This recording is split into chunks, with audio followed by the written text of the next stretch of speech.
जब पांडवों की कुलवधू देवी उत्तरा के गर्भ पर अश्वत्थामा ने ब्रह्मास्त्र का प्रयोग कर दिया, उस समय और उस जगह पर, उस स्थान पर हजारों वीर योद्धा थे, अनेक लोग थे, एक से बढ़कर एक महारथी थे, एक से बढ़कर एक बहादुर थे, एक से बड़े एक रणवीर थे, जिन्होंने हजारों समर जीते हैं, हजारों संग्राम में विजय हासिल की है, अपनी वीरता का ध्वजा पताका लहराया है। पर भगवती उत्तरा को कोई भी नजर नहीं आया कि मेरे गर्भस्थ शिशु की कोई रक्षा करेगा। मेरे गर्भ में विराजमान कौरवों का ये कुल दीपक, एकमात्र दीपक, इसको कोई बुझाने से बचाएगा, ऐसा उनको इतने वीरों में, इतने सदस्यों में, इतने योद्धाओं में, इतने बलवानों में किसी पर विश्वास नहीं रहा, किसी पर भरोसा नहीं रहा। और उनकी व्याकुल दृष्टि, उनकी तड़पती हुई नजर, देवी उत्तरा की बेचैनी भरी भावनाएं, देवी उत्तरा का हृदय भगवान के श्री चरणों में समर्पित हो गया। सबको छोड़ करके, सबके सामने, सबके बीच में आकर के भगवान के श्री चरण कमल पकड़ लिए, भगवान गोविंद के, भगवान योगेश्वर के, भगवान श्री कृष्ण चंद्र के चरणों में लेट गई और निवेदन करने लगी कि हे भगवान, हे वासुदेव, मुझे अपने प्राणों की रक्षा नहीं है, मुझे अपने प्राणों की चिंता नहीं है, मैं मरूं तो मर जाऊं, पर मेरे गर्भ में जो शिशु है, जो पांडवों का कुल दीपक है, जो पांडवों के वंश को आगे बढ़ाएगा, जो पांडव आपके द्वारा रक्षित, आप पर आश्रित होकर के जी रहे हैं, उनके इस वंशधर को बचा लीजिए। ऐसी प्रार्थना करने लगी भगवान से, ऐसी विनती करने लगी।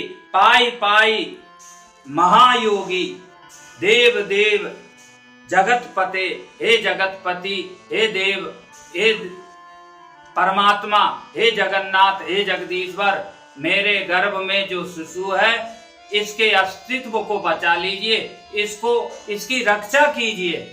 ऐसी प्रार्थना करने लगी। ये समग्र जो भाव है, ये जो समग्र विश्वास का, आस्था का, श्रद्धा का, भरोसा का जो भाव है, यही भगवान को प्रसन्न करता है। यही भाव, यही श्रद्धा और यही यकीन हमारी भक्ति को पुष्ट करता है, हमारी श्रद्धा को मजबूत करता है। द्रौपदी ने भी भगवान को पुकारा था, द्रौपदी ने भी भगवान की शरणागति ली थी, पर कब? जब सब तरफ से उनको निराशा हाथ लगी, जब सब जगह से उनकी उम्मीदें नष्ट हो गई, कोई काम नहीं आया, किसी ने द्रौपदी की रक्षा नहीं की, सहायता नहीं की, किसी ने भी रक्षा का आश्वासन नहीं दिया, द्रौपदी के पक्ष में किसी ने समर्थन नहीं किया, तब जाकर के श्री हरि को पुकारा।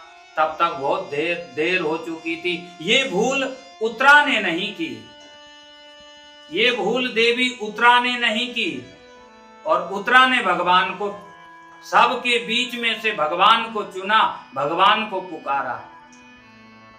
जो भगवान पर आश्रित है, जो भगवान पर समर्पित है, जो भगवान पर विश्वास करता है, अपने जिंदगी की सारी बागडोर, जिंदगी की सारी रस्सियां भगवान के हाथ में सौंप देता है, भगवान फिर उसको डूबने नहीं देते हैं, भगवान फिर उनको मिटने नहीं देते हैं, भगवान उसको बर्बाद नहीं होने देते हैं। ये भगवान का भरोसा है। सर्वधर्म परित्यज्य माम एकम शरणम ब्रज। सब कुछ छोड़ करके, सब कुछ भूल करके, अपना बल, अपना अस्तित्व, अपनी बुद्धि, अपना ज्ञान, अपनी योग्यता, सब कुछ भूल करके जो मेरे आश्रित होकर के जीता है, जो मुझ पर समर्पित है, जो मेरे सहारे जी रहा है, उसको मैं कभी नहीं डूबने देता हूँ, उसको मैं उबारता हूँ, उसकी रक्षा करता हूँ। और यही आज उत्तरा के साथ में हुआ। हमारे भारत में ऐसी अनेक माताएं हैं जिन्होंने भगवान को भी अपने गर्भ से प्रकट किया है, संतों को भी प्रकट किया है, भगवान के भक्तों को भी प्रकट किया है, बड़े वीरों को, बहादुरों को, ज्ञानियों को, महापुरुषों को, दिव्य आत्माओं को, महात्माओं को अपने गर्भ में धारण करके संसार में उनको संसार को दिया है।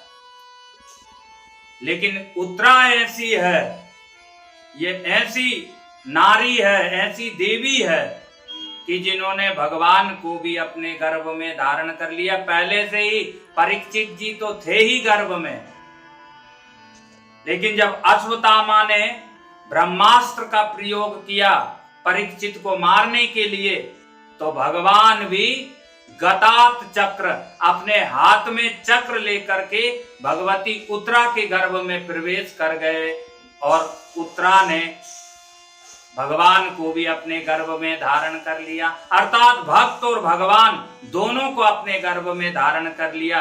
ऐसी ऐसी महान नारियां हमारे भारतवर्ष में हुई है बंधुओं। इतिहास भरा पड़ा हुआ है। इनकी गाथाएं हमारी संस्कृति गाते गाते नहीं थकती है।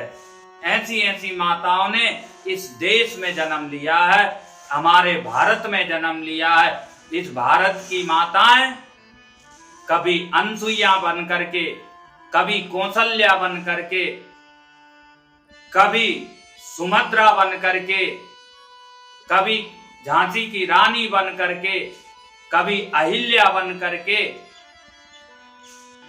इस भारत की संस्कृति को गौरवान्वित की है। इस भारतीय संस्कृति में चार चांद लगाई है।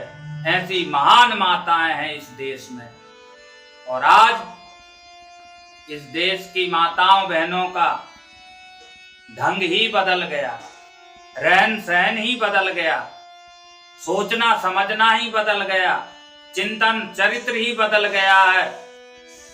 अब तो कठपुतलियों की तरह नाच रही है। अब तो कम वस्त्रों को ही अपना श्रृंगार समझती है। अब तो दिखावा और फैशन को ही अपनी खूबसूरती समझती है।